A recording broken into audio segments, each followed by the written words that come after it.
Now, I may not understand all the reasoning behind God's choice to use this little nation of Israel, but Israel, as you often say, Jimmy, is special to God by covenant. That's right. He's just made a covenant. That's right. And whether I understand it or not is immaterial and irrelevant.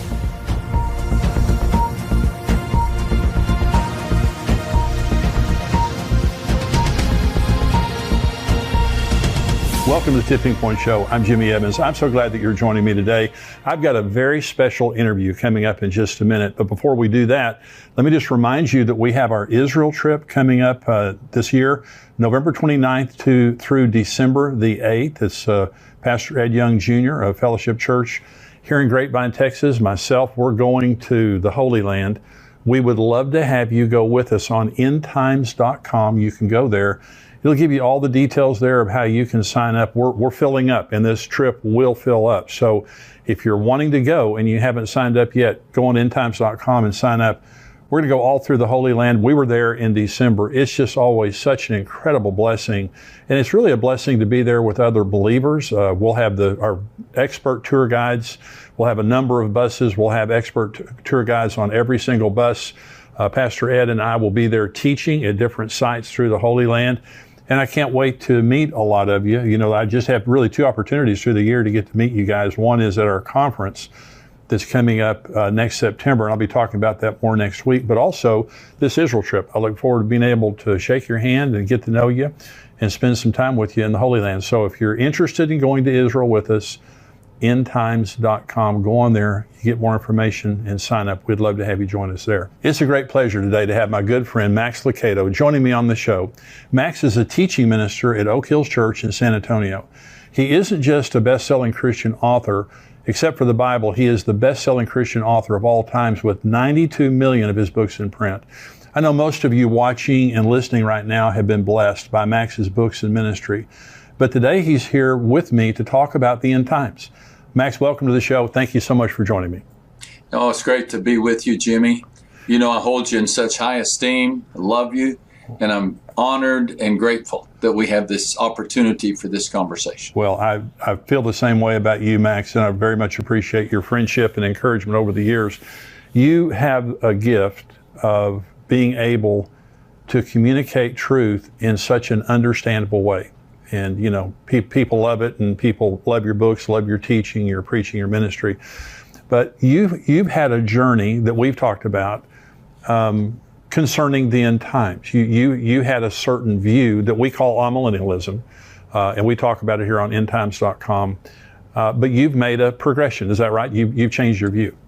Yeah, it is. You know, I'm 68 years old, and for most of my life, I embraced the view of teaching that the Revelation 20 description of the millennium was symbolic. And I was raised in an amillennial church. I attended a college that taught me amillennialism. I have never had a premillennial professor, premillennial pastor, or even been a part of a premillennial class, but little by little over the years, I moved from one point of view to the other and embraced more of a literal view of the millennium. It's really important, though, that I say that I am so grateful to God for my amillennial professors, my amillennial pastors. They taught me about Jesus. They taught me to love Scripture. They inspired me to dig deep into the Word, and also challenged me that when I encountered a teaching that was contrary to what I had been taught, that let not many of you be teachers, for you will be held in higher account. And so be careful. And if you feel the Lord leading you in a direction, then you pursue that. And that's what has happened on 2 or 3 different topics in my life, one of which is end times. And so I'm really grateful to have this chance to explain that journey, talk about that journey with you and your audience. Well, this is the first opportunity I've ever had to really talk to someone who made that progression. Mm-hmm. It seems like in so many cases, people get kind of, stuck in their position and they're not willing to change like you did, which, I have such a great respect for you just in your ministry in general, but being able to say, hey, I can't really support this position that I was raised with. Biblically, I honor my past and my tradition, the people who, were there, but I'm gonna make this progression over here. Let's talk about just kind of defining terms here for just a minute. Define amillennialism, what you mean when you say that. Amillennialists look at the description of the 1,000-year reign of Christ as portrayed in Revelation chapter 20 as a time in which we're living now. Right. That Christ is reigning now. That we are experiencing the millennium currently, that we're in that golden age right now. And I'm sure there are a variety of reasons for that. What I was taught is to be very careful about any literal interpretation of end times teaching. And consequently, when Jesus speaks about the tribulation in the Olivet Discourse, or the Apostle John talks about the millennium in Revelation 20, those are symbols. Those are metaphors. I get that. I understand that. But one of the reasons that I changed has to do with what I think is a healthier approach to end times teaching. And I think we'll talk about that here in just a second. But amillennialism leans towards symbolic, correct? You'd understand this more than anyone. And that we're in that time right now. Yeah. And an amillennialist believes that the devil was bound basically at the resurrection of Christ. Yep. That we are now in the reign of Christ that would be described as the millennium. That's a perfect explanation of it. Premillennialism is what you now espouse. Is that correct? That's absolutely correct. Yeah. And, there's some huge ramifications for this. Mainly, we want to be as biblical as possible while holding everyone in mutual respect. Right. But we want to be as biblical as possible. All Christians agree upon the literal, physical return of Jesus to earth and the bodily resurrection of the dead and the final judgment of all people. We can all find common ground right there.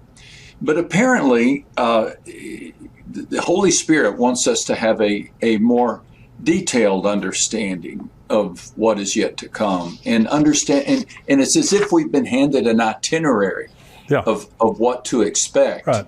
And that empowers the saint. It helps us understand the problems of the present because we know what's going to happen in the future. That's exactly right. So we're going to talk about the progression that you've made. You have a teaching, you have an explanation of how you defend, because you can scripturally defend your position now, premillennialism. In other words, you didn't just make this jump, in a hurry or without reason. And I just want to say to all of our viewers, everyone watching this right now or listening, this is excellent. This is the best explanation I've ever heard of premillennialism and how you can defend this, because there are people, and because I love what you're saying about unity, Max, and about honor, because we just don't divide over eschatology. We just don't divide fellowship because this person over here is amillennial and I'm premillennial. And I know how that's how you feel, and that's what you've been saying. Absolutely. And so, but there are words that go back and forth. For example, I know from the amillennial camp, there is the teaching that John Nelson Darby, the rapture and the dispensational theology really didn't begin until the 18th century. And a lot of amillennials, they'll use that argument that it's a very recent teaching, but you're going to explain here. So let's go through. You have an acrostic, and I want you to go point by point, and we'll talk about it when you finish each point.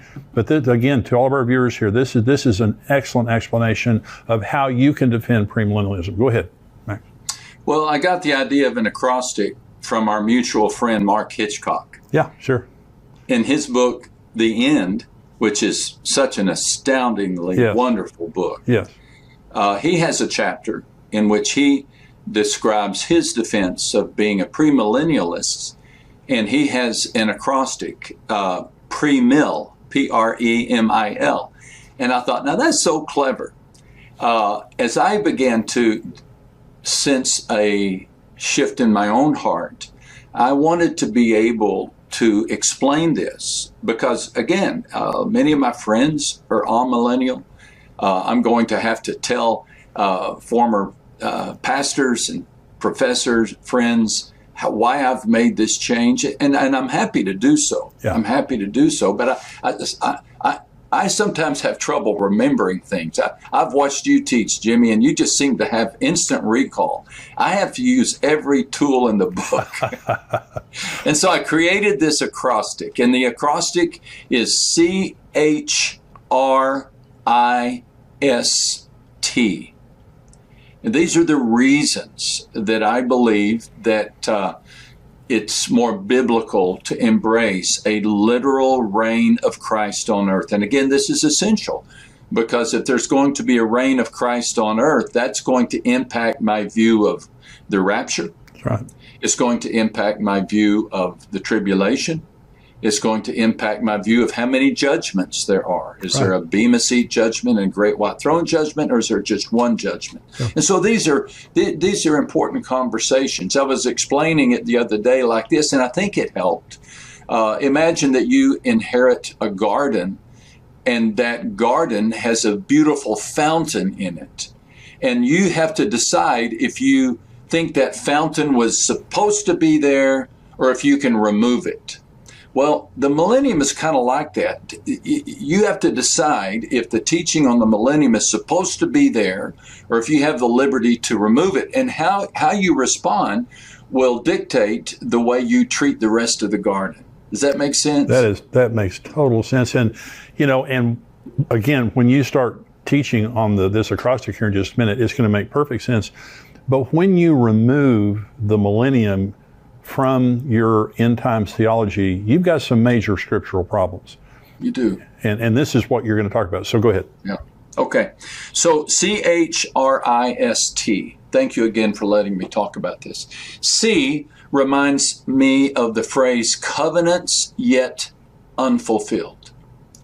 I believe that covenants govern end times. That covenant, God has made promises, specific promises, and that the place for me as I began studying end times is not so much in the prophecies, but in the covenants. That God has made some promises, and He is a covenant-keeping God, and He has to fulfill these. And so the only way that these covenants can be fulfilled is in a literal reign of Christ. Let me just give you 2 or 3 examples. We could talk the whole time about just this covenant, but the earliest covenant is Genesis 1:28. Be fruitful and multiply, fill the earth and subdue it. And then Adam and Eve are told to have dominion over the fish of the sea, over the birds of the air, over the cattle, over the earth, and every creeping thing that creeps on the earth. Now we know what happened. God gave this instruction to Adam and Eve to rule over and to subdue creation. And this creation is on the earth, yeah, not in heaven. Adam was created to oversee it, but he didn't. With temptation came the rebellion and the fall and the curse. Consequently, humanity has fallen away from its intended position to oversee the earth. I don't know anybody who's commanding beluga whales these days. So what does God do about this covenant? Does He just say, oh, they messed up, so I'm changing my plan? I don't think so. I think the gifts and calling of God are irrevocable. In our lives, we have to change horses in the middle of the stream, but God doesn't. God doesn't. And the way this covenant will be fulfilled, or one way it'll be fulfilled, is a time in which we will reign with Him. As 2 Timothy 2:12 says, we will reign with Him. A fulfilled covenant demands that there be a time in which we reign with Christ on the earth, and we subdue creation. We don't oppress creation, but we oversee creation. That's just one example of a covenant yet unfilled. And then the other covenant that's especially important, although I have about 4 or 5 here, but the other covenant is the promise of God to Abraham about Israel. Blessings to Abraham for his life, the blessing of many descendants for Abraham, and then most of all, the guarantee of a specific piece of land forever. Genesis 15 and verse 18. God said, to your descendants, I will give this land. Now, this land includes modern day Israel, plus parts of Egypt and Syria and Lebanon and Iraq. This covenant has yet to be fulfilled. Yeah. It's yet to be fulfilled. Now, if God doesn't keep his promise to Israel, how do I know he'll keep his promise to me? That's right. So this is a high stakes question. Now, I may not understand all the reasoning behind God's choice to use this little nation of Israel, but Israel, as you often say, Jimmy, is special to God by covenant. That's right. He's just made a covenant. That's right. And whether I understand it or not is immaterial and irrelevant. But God has made this covenant. He's a covenant-keeping God. So a millennium allows for this covenant to be fulfilled. A millennium, a 1,000-year reign in which Christ reigns on the earth, in which he gifts Israel with this promised property, allows for that. The amillennial position says, well, that's all symbolic. God didn't really make that promise, or he did make it and the people didn't fulfill it, and so God had to change his mind. I think millennialism, premillennialism, allows me to respect the covenants of God. Yes. And embrace them. And that's a huge issue, because if God can't keep his covenants to Adam and Eve, to Abraham, how do I know he can keep his covenants to save my soul? It's just so well said. So I want to ask you about Israel related to amillennialists. For example, amillennialism, replacement theology flows out of amillennialism. Would you agree with that? Yes, sir. Yeah. And so they simply believe that the church has replaced Israel, because Israel after AD 70 didn't exist until 1948. And of course now they do exist again. How does the amillennialist view what's happening right now? Is Israel, do they see it as just immaterial and just kind of a lucky thing, or do they think there's anything significant to it? 1948 sure changed the game, didn't it? It sure did. Well, I mean, everything changed. I think it would have been easier to be an amillennialist before Israel was returned to their native land. That's the super sign of end times, right? I mean, absolutely. That really, and I can empathize with somebody, I don't know, 1,000 years ago, say, well, Israel could never have that property again. I could empathize and say, okay, so I will take another view. But now that Israel has been given that property, does that not encourage me? Does it not show me that God can do this? Yeah. God can do this. He can work miracles. And the fact that that happened should encourage me to see that God can do even more. But yeah, and as a minister, Jimmy, for many years, had you asked me, I would have said, well, really, we are Israel. Yeah. We are Israel, we the church. And so what happens to ethnic Israel or the nation of Israel is secondary.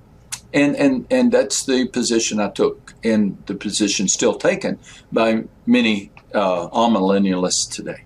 Do you think that amillennialism necessarily breeds anti-Semitism? Because I know you've never been anti-Semitic, but there are, I heard, and let me just say, I heard a very well-known leader a Christian leader say one time that Israel is an armpit of a nation in the Middle East that means nothing.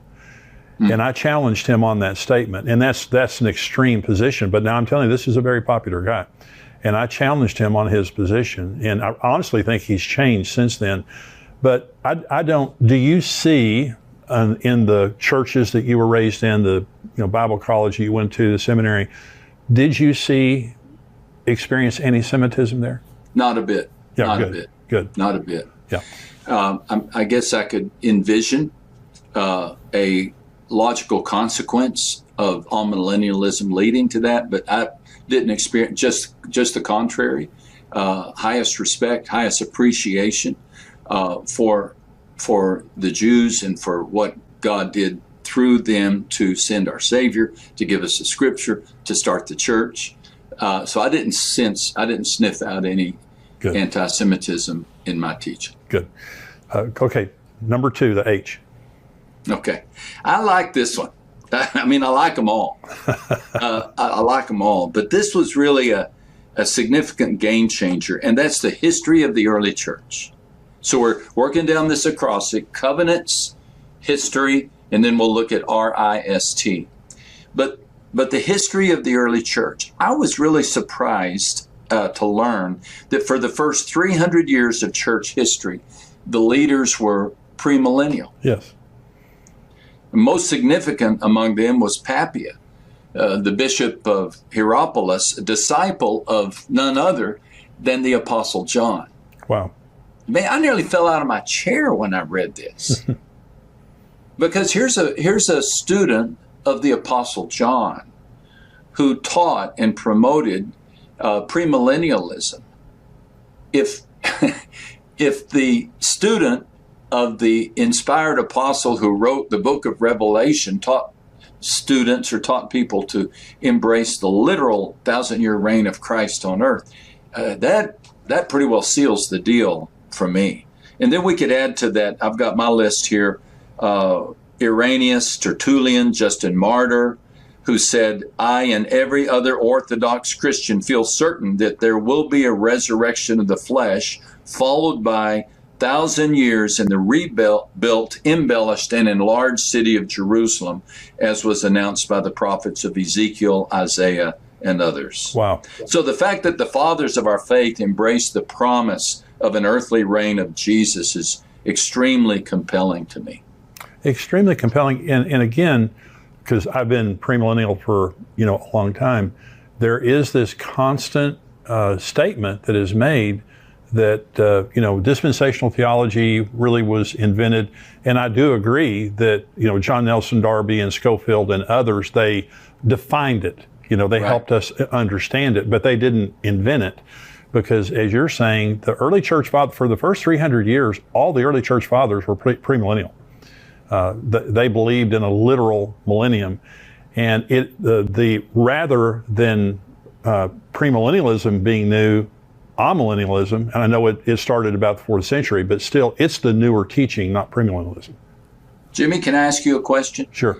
Do you have a sense for what caused amillennialism to begin, what the seeds of the teaching were? If for the first 300 years the church believed in the 1,000-year reign, was there a key teacher or a moment, or do you have a sense for that question? Yes, it was Platonic dualism. It was one of the reasons. Plato taught that everything material was evil and everything spiritual was good. This is where Docetism came from, the heresy of Docetism that taught that Jesus did not come in the flesh, because if he would have come in the flesh, he would have been evil. That's why the Apostle John said, what our eyes have seen and what our hands have handled. He hated the Docetists. And so they believed that everything in the material realm was evil. So this was called Platonic dualism. And so one of the reasons that the amillennial view became popular was when Platonic dualism infiltrated the church. When Constantine got saved and, Christianity became legal, Platonic dualism infiltrated the church, and they believed that Jesus could not come and rule on the earth because that would be evil.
you.